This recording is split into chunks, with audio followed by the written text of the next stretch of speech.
And we're live. We're live with Neil Patrick Harris or Steve Kerr. How often do you get, associated with these famous people? Whenever I'm not at home, basically, if I'm ever out, I often get it. When I used to go to restaurants before the pandemic, what would often happen is I'd be sitting at a table and I'd hear some whispers at the table nearby. And then I would start hearing words like Neil Patrick Harris or Steve Kerr or something. And so I would just go over and introduce myself and say, yeah, I've heard that before. But here's my business card in case you need some cognitive science and philosophy answers. Indeed. Yeah, I really need to take advantage of this. It seems like there's an opportunity here that I'm missing. But I mean, as far as I can tell, you're taking it quite well. It's not something that's bugging you. I mean, those are, for the lack of better words, those are positive associations. Yeah. Yeah, I'm sure I benefit from it. So it's hard to be annoyed by it. And, across the spectrum, when did Neil Patrick Harris or Steve Kerr or actually Nick himself get interested in philosophy? Because a really interesting aspect from my point of view, from my perspective, in regards to your journey is that prior to studying philosophy, prior to cognitive science, you were basically just interested in, the questions of the world, but predominantly into construction, because you majored in engineering and religion. So, I mean, what kind of a shift had to happen in order for someone who was mostly, as you have said on your own blog, interested in building things and taking them apart, had actually become interested in philosophy and cognitive science? Yeah, so I do have a background in like construction and engineering. My grandfather was an engineer and he got me interested in building things from a young age. We were often building my own toys out of wood and things like that. And then as I got older, I would build things, I guess, that were age appropriate. I remember building lots of ramps to run our bikes over and, crashing our bikes and hurting ourselves and, all sorts of things like that. And then when I became of working age, I realized I could make money doing this. So I would work building houses and remodeling houses. And in Florida, that was it was easy to find work doing that, especially because hurricanes would often destroy houses or cause damage that people like me could make money repairing. And then in college, I thought, yeah, I'll study engineering because it's just an obvious connection to this interest in building and taking things apart and understanding how things work. But I also was studying some religion at the time. And I guess at some point I just realized I was more interested in the kind of intellectual engineering, like basically figuring out how arguments and evidence relate to one another. And I took an apologetics course and I thought, this is going to be great. I'm going to learn all the arguments for faith so that I'll be able to like totally justify all my beliefs. And, all these uncomfortable conversations about politics and religion around the dinner table will no longer be a problem because we'll just have watertight arguments that'll solve all these issues. And, after a course or two, I started to realize, actually, these arguments aren't watertight. Like that's probably why people continue to disagree about them. And I remember soon after that taking a course in logic and 20th century philosophy. And I really started realizing like just how impoverished so many arguments, not just in apologetics, but really everywhere, how impoverished these arguments are. They have lots of logical errors. Sometimes they don't even have like a face valid logical structure.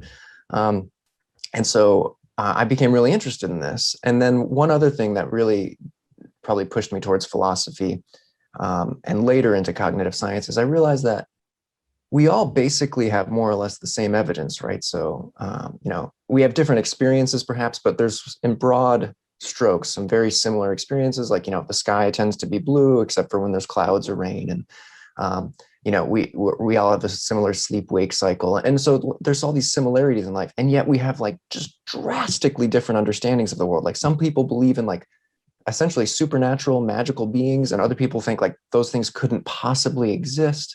And some people think that like certain things are just totally right and great. And other people think those exact same things are just wrong and terrible. And I just became perplexed by this diversity of views of the world, given that we basically all have the same starting information. And so that's when I started to become interested in cognitive science. I thought, how could the same evidence, and even when we agree about how we're supposed to logically infer certain things from evidence, how could that lead to such diversity of views? And it turns out psychology and cognitive science have at least some answers to to why there might be so much diversity. And so I became really interested in that. And I think one of the answers is it turns out people actually reason about evidence and arguments differently. And that might help explain how they end up at different views than somebody who reasons in a slightly different way about the world. So can you perhaps, reach back into the past and remember what was perhaps the first biggest argument that you leached onto, or what was perhaps not the first argument, but the perplexity of different arguments that was kind of most mind-gobbling? I remember one time I think it was in graduate school, I was probably in a master's program, and there was a conference on religion, and I was asked to comment on a paper that somebody was presenting. And they were arguing that, look, belief in God is intuitive. And by that, they mean like lots of kids often find it intuitive to think that there's like a supernatural agent that explains certain things. Or that explains why things are right or wrong. Like lots of people find this intuitive. They don't have to reason about it. It just seems plausible to them. And they took this to be evidence in favor of believing in a God. And so I looked at the cognitive science literature and looked at intuitive reasoning versus other types of reasoning. And it turns out intuitive reasoning has some issues, right? So there's a bunch of different tests in psychology that can show like when you kind of go with your gut or your first response, you actually can systematically be misled into demonstrably incorrect answers about math and logic and other kind of like basic reasoning. And so it turns out that like, even if something is intuitive, that might actually not be a point in favor of that thing. Just like, reasoning intuitively on these tests would be a point in favor of the wrong answer or something like that. So I just basically thought, I don't think the argument works. And then further, it turns out when you look at how people perform on these reasoning tests, the people who tend to perform best on these tests that like, where you're tricked into a particular incorrect response, the people who overcome that trick the most tend to be atheists or agnostics. There's some exceptions to this, some really interesting exceptions to this, but there's been many studies that find this correlation between careful, reflective, analytic reasoning and atheism. And so I kind of commented on this paper saying like, look, one, even if theism is intuitive, it doesn't seem like that's actually a point in favor of theism. And then two, it turns out that people who reason more carefully are actually atheists, which seems to be a point in favor of atheism. And so, my argument was, I really don't think the argument that you're bringing in favor of theism works. There's probably other arguments for theism that are better. I just don't think that this is one of the good arguments. Yeah, but you mentioned just now a really interesting thing that I found really extremely interesting while I was reading your articles. And by the way, thank you very much for making those articles and writing them and for making your papers publicly available like that. They are really interesting, and I'll make sure to put them down into the description below so you guys can all click on it. There's really like articles for everyone and articles for everyone's minds to explode. So dive into it and read. So what I wanted to say was, okay, your argumentation was your intuitive reasoning in regards to that was basically unfounded, or the argument was badly constructed. However, you also mentioned in your articles that just because somebody is reflectively reasoning doesn't mean that they are right. And it's really mind-boggling how many times people aren't right when they're in fact thinking, okay, so, I'm thinking about these things, so therefore I must have at least a higher percentage of not being wrong. Can we dive a little bit into that about, how you became interested in the reflective reasoning domain?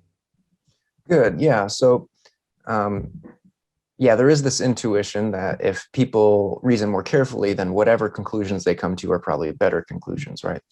And in many contexts, this makes sense. Like, so I find that like when I double check my math, I'm reasoning more reflectively, and I often catch errors, meaning that like my mathematical judgments are being improved because I'm reasoning reflectively. So there's probably tons of cases where that's true, right? Like when I'm going to be doing my taxes in the United States right now, and I'm double checking everything. It's a lot of stress. Yeah, I'm double checking everything, and I do occasionally find like errors, or at least I didn't understand something correctly, and so I'm fixing things by reasoning carefully. But you're right, there seem to be cases where it might not work that way, where reasoning more carefully can be lead to undesirable outcomes. And so one area where people tend to find this is in things like politics, wherever our core identity is attached to a particular belief. So, I'm a member of one party, you're a member of another party, and we have this disagreement. And then when we engage in our disagreement, we're both probably reasoning very carefully, trying to like make sure our arguments are logically structured and appealing to evidence wherever we can, but we're not doing it in a way that's aimed at like some impartial truth. We're not just like open-mindedly trying to think like, I wonder what's actually true. We're actually trying to argue for a particular conclusion, right? And so we're actually using reflective reasoning to like diverge, to go like further and further from one another, as opposed to closer and closer to some, truth that we're trying to find. And so in these cases where people are like reasoning in partisan ways or in motivated, or you might call it biased ways, or whatever, it does seem like reflection might not actually help. And in some cases, it might actually hurt because some forms of polarization are pretty undesirable, right? Like when you have two groups of people who have completely incompatible views of the world, who somehow have to cooperate in a political system, polarization can be really challenging, right? So there's some sense in which maybe reflective reasoning won't help in that situation, at least until something changes about like the goals of those reasoning. Like people might have to step back and think, okay, I know I do believe this politically, or I do believe this politically, but what ought I believe? And they have to kind of step back from their core beliefs that they take to be a part of their identity. And so these identity-based beliefs might be a part of the problem. In one of the articles, you mentioned a book, something normativity. I cannot remember the name. It's Sources a female. of normativity.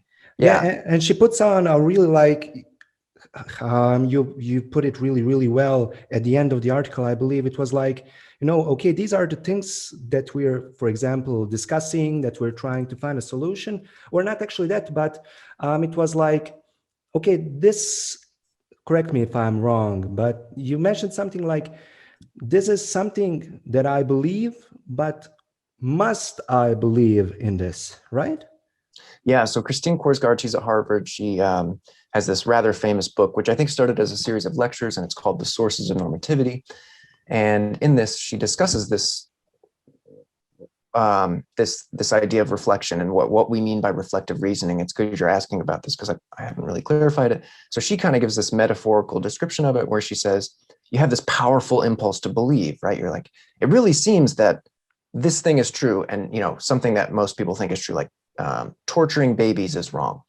Most people think, yeah, we probably shouldn't torture babies, right? So you said you have this powerful impulse to believe that torturing babies is wrong, but then you can sort of like step back from that and think, okay, I know that everybody thinks torturing babies is wrong, but should we believe that? And you can sort of like detach yourself from this core belief you have and sort of reason about it in a more impartial way.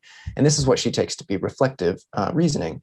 And what it actually aligns quite well with what cognitive scientists say to be reflective reasoning, where you sort of stop yourself from accepting your first impulse, and then you kind of reconsider it, and largely by reconsidering like other alternatives or reasons for or against your initial impulse. So that's kind of reflective reasoning. It's got these two aspects. You kind of stop and inhibit your first response, and then you reconsider or like consider other options. That reminds me of a really good book called Man's Search for Meaning from Viktor Frankl. And he has like, within it, he has one of these, like one of the quotes that had influenced my life the most and my life's perspectives. And it was like between, what's the word in English? Between, let's say, something that happens and our reaction to it, there is a space, and in that space, there is our ability to choose our reaction. And for that, as far as I can figure out, we need to step back and engage into reflective reasoning. Yeah, that seems right. You might think there's going to be lots of cases where our first reaction is quite good, right? I find that when I'm driving, my first reaction is good. Like when a car cuts into my lane, I've already turned out of the way before I realize what's happening. And that was like a great reaction, right? I didn't have to like second guess that reaction. And I find in social settings, sometimes you can, sometimes at least you can have good reactions. So I find that I've often figured out what someone is thinking or feeling before I'm like able to articulate it. Like I get a sense like, oh, this person's angry.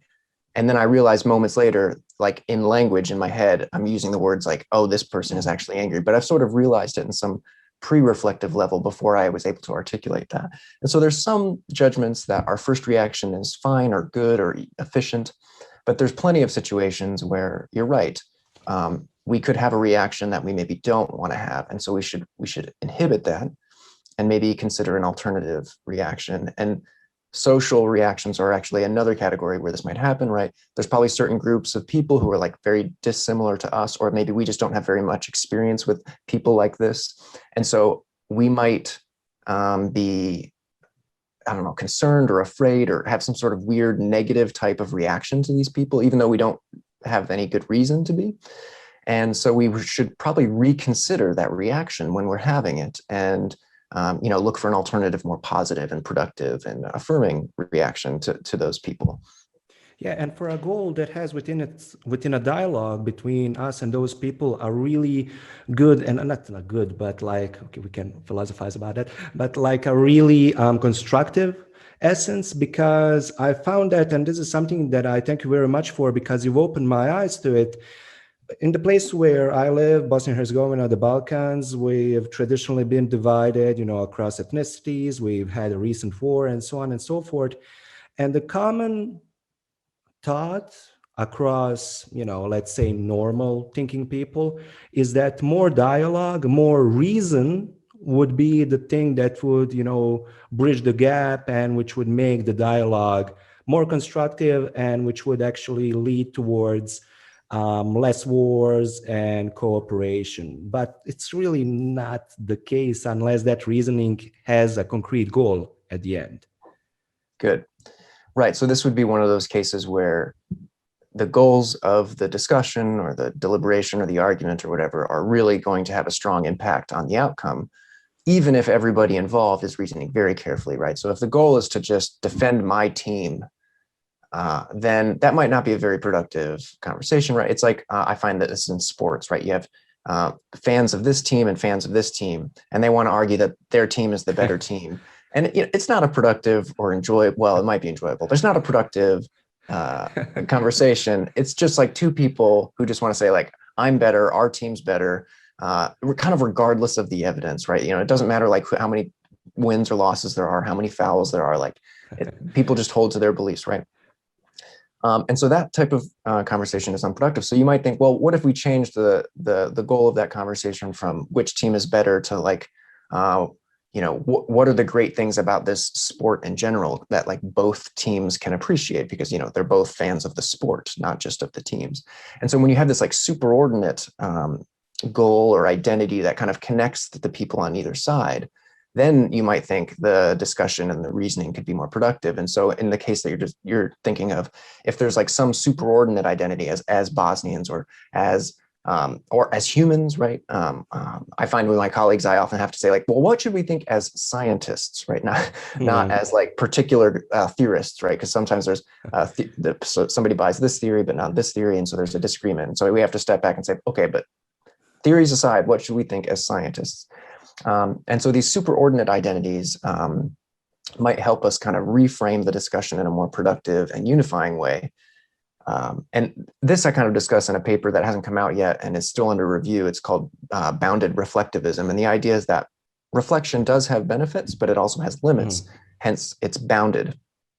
And in large part, its benefits depend on what we're talking about right now, which is what are the goals of the reflection, right? If the goals are about something unifying and productive, then it might go well. But whereas if the goals of that reflection are more partisan or polarizing or something like that, then reflection might actually lead to worse outcomes. Yeah, and this is another interesting topic in my perspective, in my belief. If our goal is to reason better, can then reflection and reflective reasoning be built? So this has to do with the discussion that you've put forth in your work in regards to whether or not reflective reasoning is a skill. Good, right. So there's disagreement about this. So there's some philosophers who think all skill is the kind of thing that happens automatically, right? So when as a dancer, you're so good at dancing that like it just happens naturally and fluently, and you don't really have to think about it. That's what skill is. That's what a skilled dancer would be like. They would kind of just do it naturally.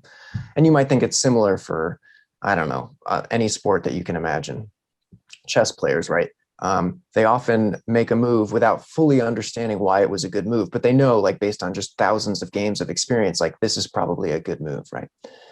So some people think reflection can't be like that, because reflection is, like, by definition, not this automatic process. You have to kind of like stop your automatic processes and then reconsider things. And so, like, by definition, it can't be a skill.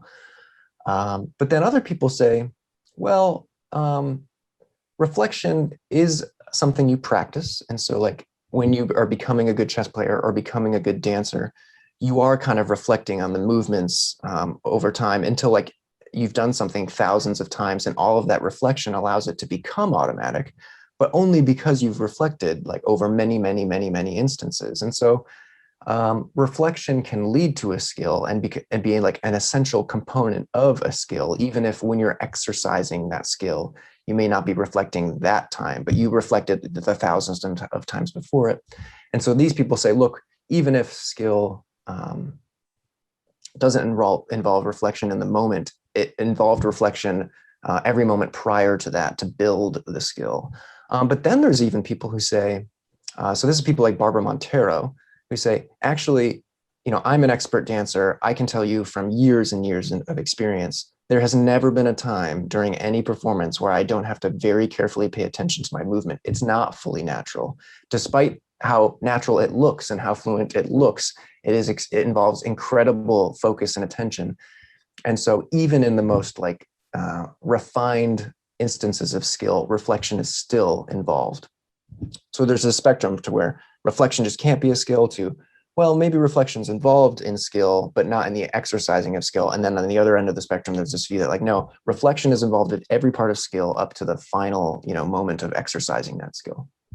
Yeah, but the first thought that kind of formulates in my mind in regards to comparison, okay, the first stages of building a skill versus actually being skillful at something, and even if performing that skill and being skillful in it doesn't necessarily denounce, not thinking about it at all, is that the period of time spent building a skill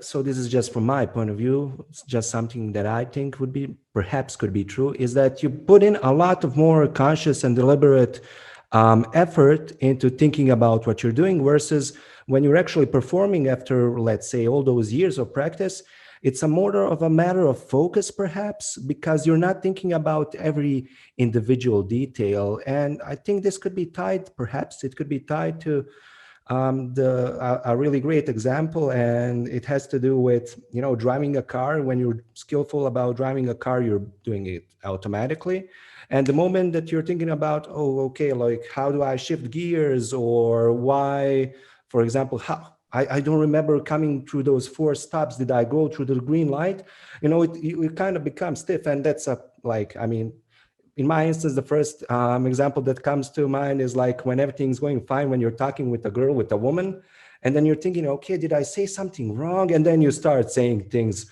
wrongly, perhaps. So basically my question, because I'm kind of walking off path here, is what are your thoughts? Are there perhaps like levels to reflective reasoning in regards to skill? Good. Yeah. So one thing that's coming to mind as you're talking about that is this concept of overthinking something, right? So you can reflect in ways that are beneficial, but there might be a point at like which further reflection is actually not helping. And in the cases that you mentioned, it might actually be hindering it. And as a philosopher who is trained to just reflect about everything, I find that this can be an issue in relationships. So my partner wants me to reassure her about something. And if I'm not thinking carefully, I might go into philosophy mode and think, well, is she right about this concern? Like, maybe the thing that she's worried about, she ought to be worried about. Maybe I shouldn't reassure her. Like maybe she's, all these concerns and fears she has are like totally justified. And in fact, maybe she should be more concerned. And so I start thinking through this and talking through it. And by the end of the conversation, she's actually more concerned than she was at the beginning, when all she needed was just like a moment of reassurance, kind of like independent of what the arguments or the evidence were. Because, sometimes we just need to like get through a moment, right? We don't need to know like what the truth is, and like read papers and consider the logic and the arguments. And so as a philosopher, I can be an extremely bad partner. And this seems to be a case of overthinking. So what should have happened is when somebody asks for the reassurance, in many situations, you just provide the reassurance and leave the arguments and the evidence to one side and focus on the feelings that the person is having, and acknowledging the feelings and aligning with those feelings as much as you can and kind of affirming the person. But that's not the kind of thing that I've been trained to do, unfortunately. So I have some bad habits when it comes to reflection. And I think it leads to this overthinking phenomenon. And I think you're right about motor type performances like driving or sports, where once you do have a skill that's built up so well, if you do kind of stop and think about it while you're exercising this skill, you might actually interrupt something really important and trip or fall, or just disrupt your performance in some way that is worse, that wouldn't have happened if you had just kind of like gone through it automatically. Yeah, like the thought, think about breathing. Okay, now I'm thinking about breathing and I'm probably not breathing well. Yeah.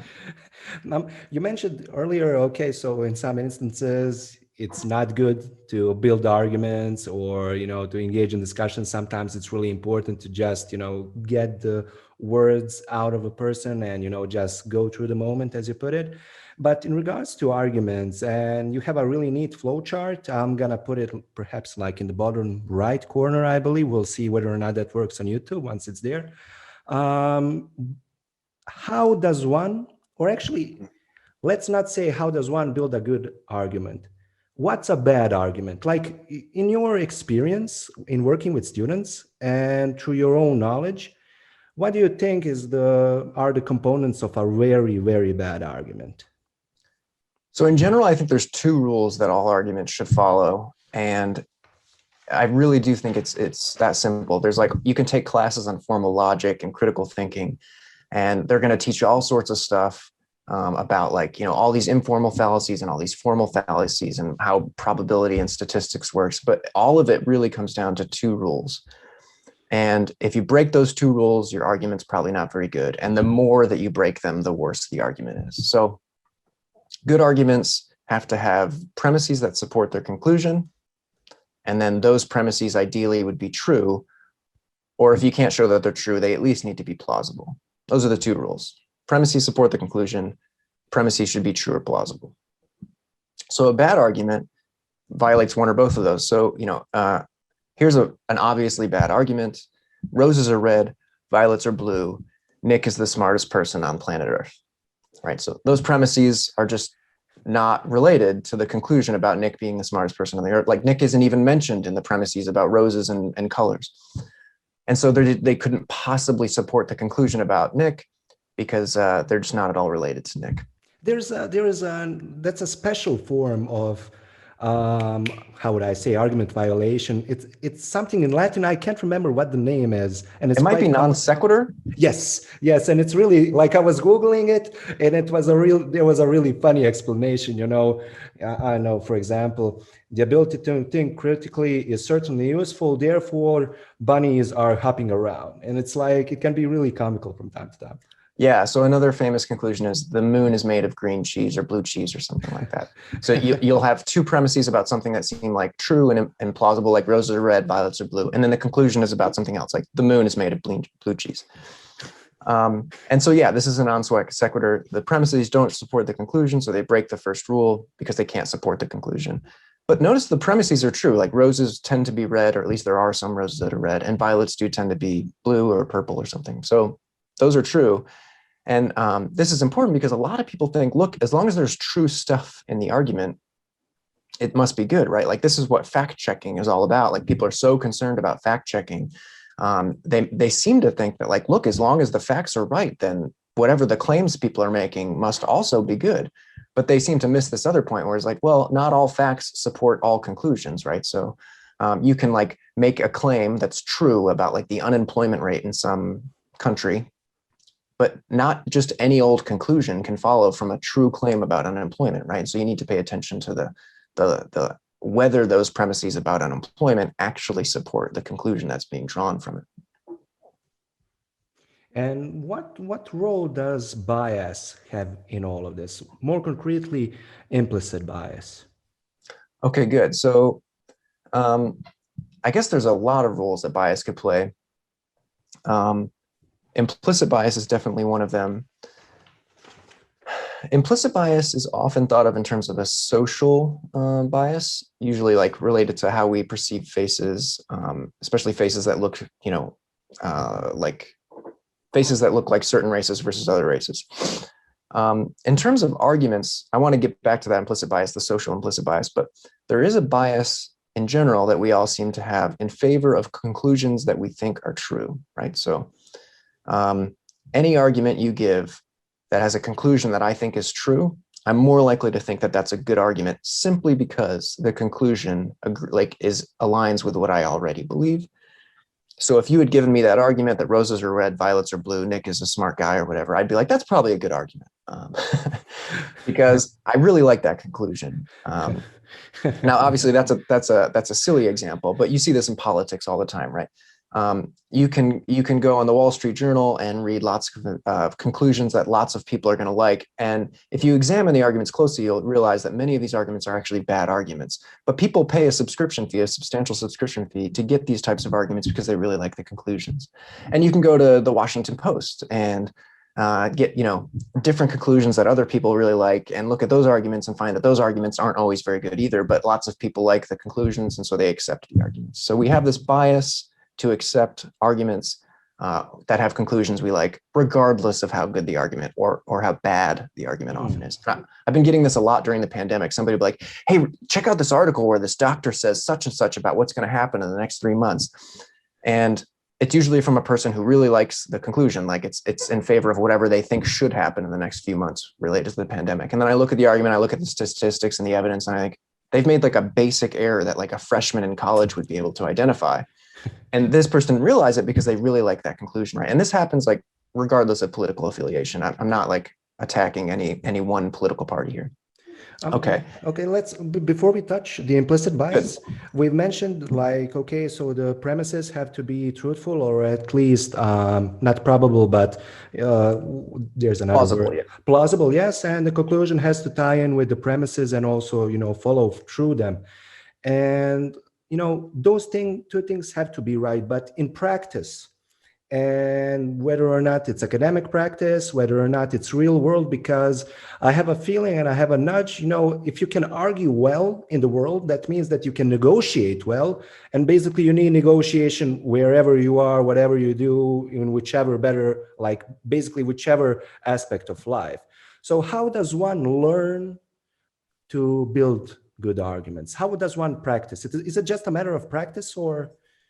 I think it is largely practice. And you might want to, like all good practice, you want to focus on different types of practice. You don't want to just like if you want to get better at running, you don't just go out and run as much as you possibly can. Like you probably want to practice running certain paces at certain altitudes and run hills and like do very specific things over and over. So when you're practicing an argument and critical thinking and things like this, there's probably certain things you want to do. Like you probably want to find flaws in arguments in favor of your own views so that you can practice that, because that's a skill that most people aren't very good at, frankly. So every time you see a conclusion that you think, oh, that's probably good because I like that conclusion, you should immediately stop and think, okay, this is precisely the situation in which I'm not going to be very good at evaluating this argument. So I should kind of take the conclusion out of the situation for a moment and then try to consider the premises, whether they're true or plausible. And then, once you've done that, then look at how those premises actually relate to the conclusion.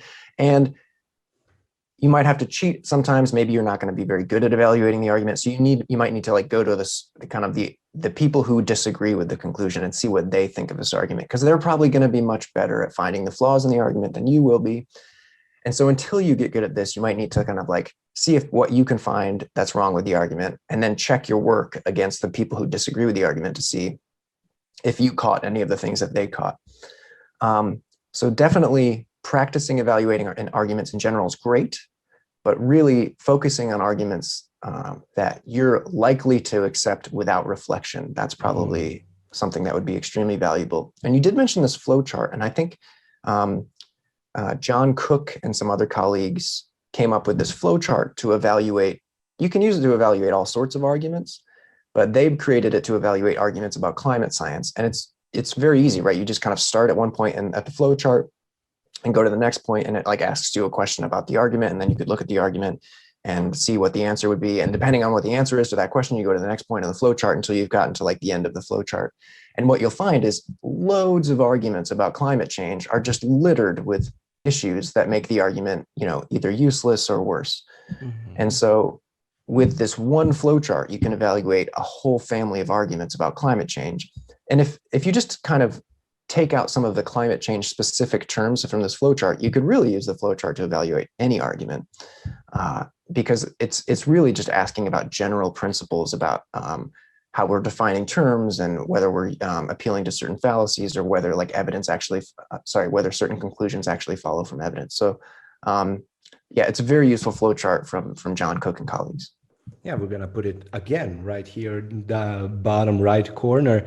And it's like just a matter of, okay, we can touch upon reflective reasoning, like building upon this, but it's like after a while, you don't have to look at the flow chart anymore. You can think of it automatically. But can you really build a skill in regards to that if it's not reflective reasoning or whatever? Maybe we can talk about that more in depth in the second podcast. And I just want to diverge a little bit from the philosophy.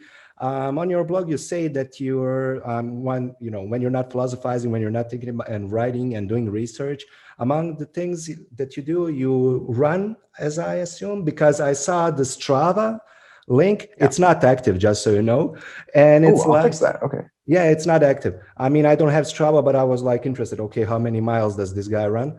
And it was like, personally, because I'm a really big fan of physical exercise, has running always been a part of your life? And, do you run short, long, medium distances? How do you feel about it generally? Yeah, so how much I run often depends on the season of life that I'm in. But I didn't start running until like high school.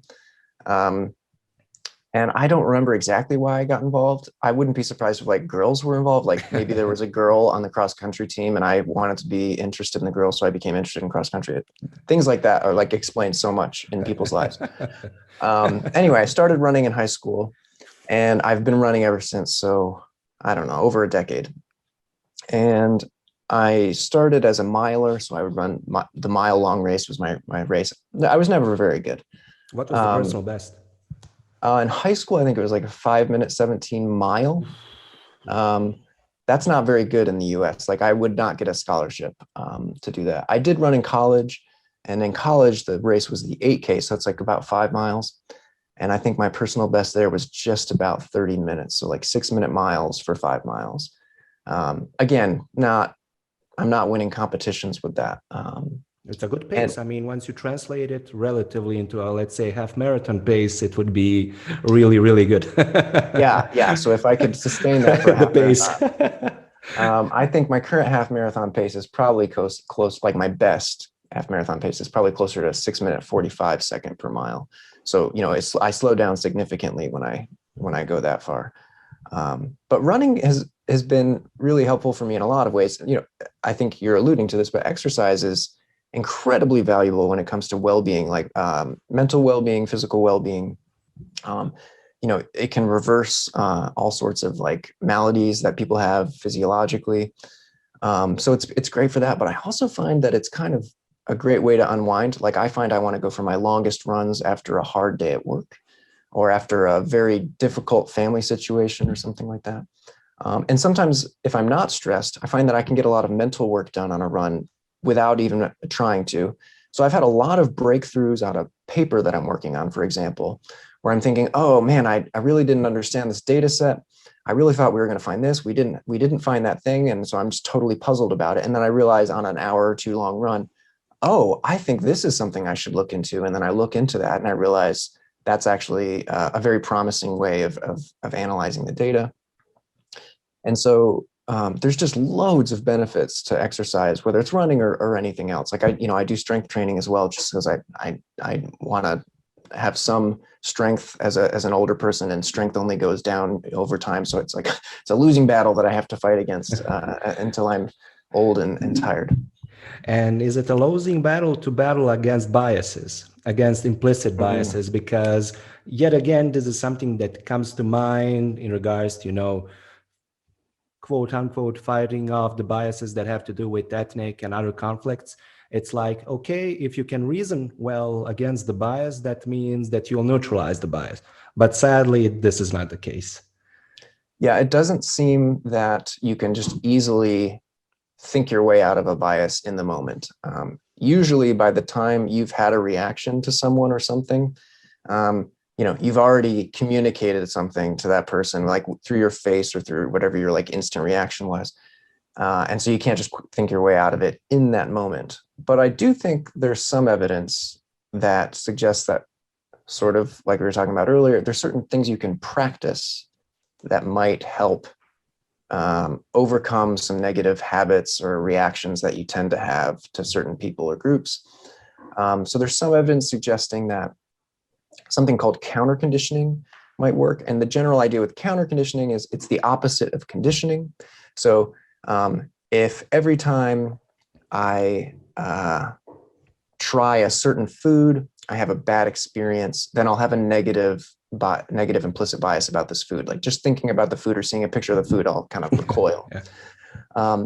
But if I like focus on like going to the best restaurants that make this food and like really intentionally try to seek out positive experiences related to this food, I'll diminish this negative reaction that I have. And I might even actually cultivate a positive reaction associated with this food. And so maybe I just need to go to different restaurants in order to practice and overcome this bias. And you might think we could do something similar with people, right?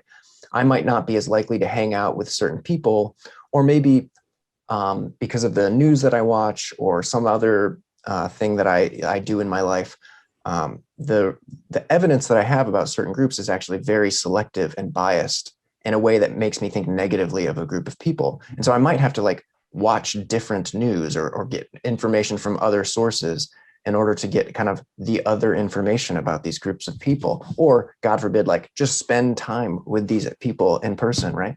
And do so in a way that I'm expected to have at least some possibility of a positive experience with these people, because the more positive experiences I have with these people, the less likely I am to have this like negative reaction around them, or when I think of them, or when they're presented to me. And it's not just beneficial for me. It's not just like, oh, great, I'll be less biased. It's like, no, that's beneficial for society, right? For people to have more positive first reactions to one another could have huge effects, right? So just think about how it could affect decisions about like when people are like looking at hundreds of applications for a position, and if they're systematically like putting some of those applications in the no pile or in the reject pile just because of some negative reaction they have to certain names or certain things that you could see on an application, then there's a whole group of people that are being kind of kept out of certain areas of the economy. And so, overcoming that has huge benefits. And sorry about the microphone issue there. It's all right. You might also see this in politics, right? There's certain people who in some countries are just very unelectable. So atheists in the US tend to be just considered terrible among people in the US. Like I think they rank around the level of like criminals or some other like highly disliked feature of a person. So atheists could be the kinds of people that people might want to rethink their associations with and try to find positive experiences with atheists. There's obviously tons of racial and ethnic biases that people have that we could work on by practicing and seeking out positive experiences with these people or about these people.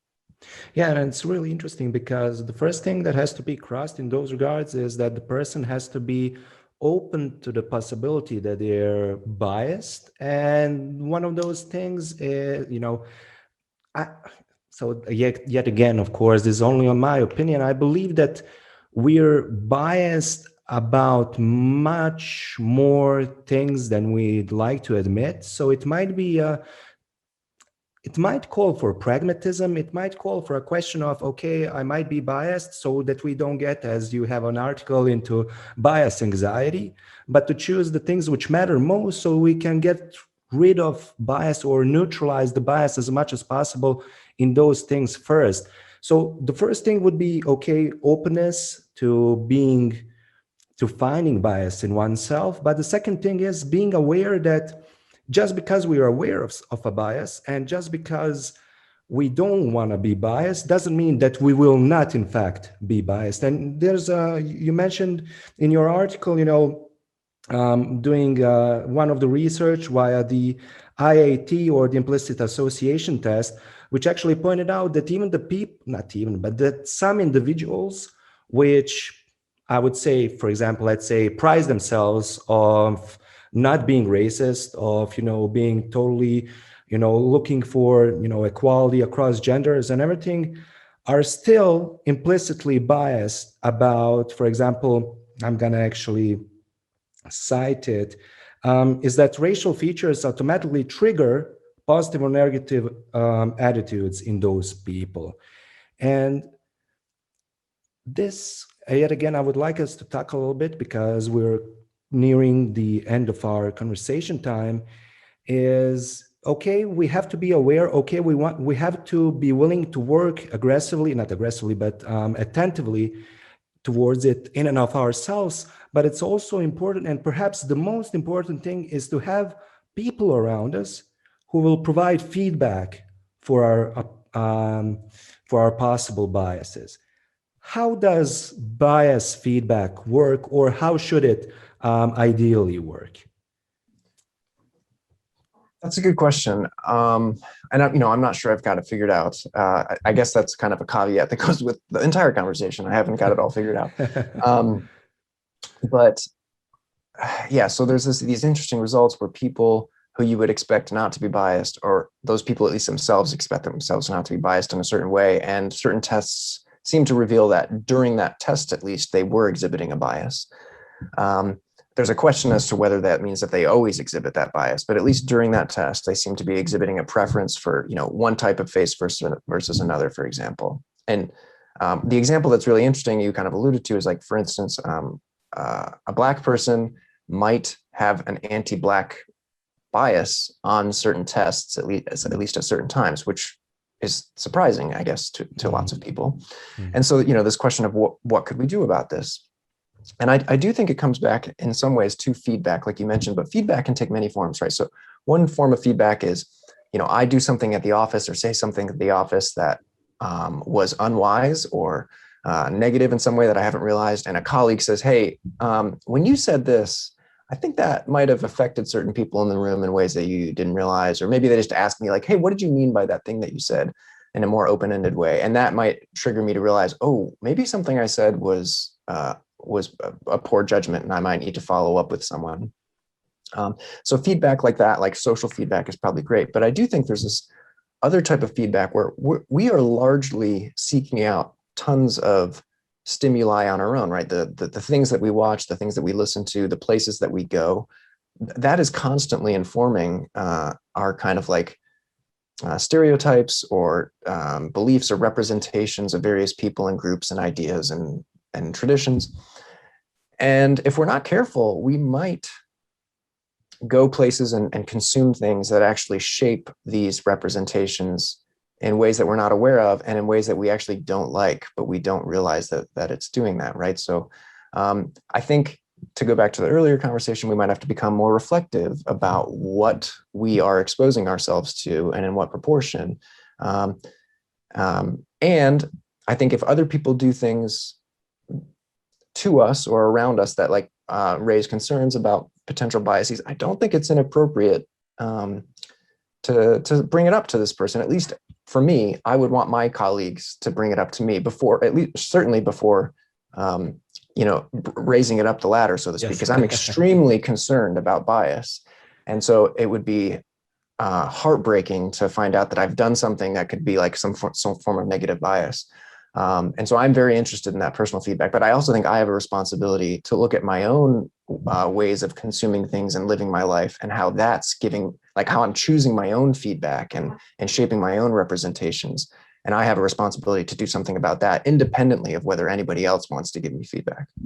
Yeah, and too many times we take these things into passive mode. Basically, you just turn on the television, whether without thinking, for example, how is this influencing me, and whether or not, and this ties into well with the other part of our conversation, is like how are the arguments laid out for the facts that they are actually contributing, not the facts, but towards the conclusions that they are actually exhibiting. And so it basically calls for a well-rounded awareness of one's thoughts and an openness to be pointed wrong. Yeah, that's well put.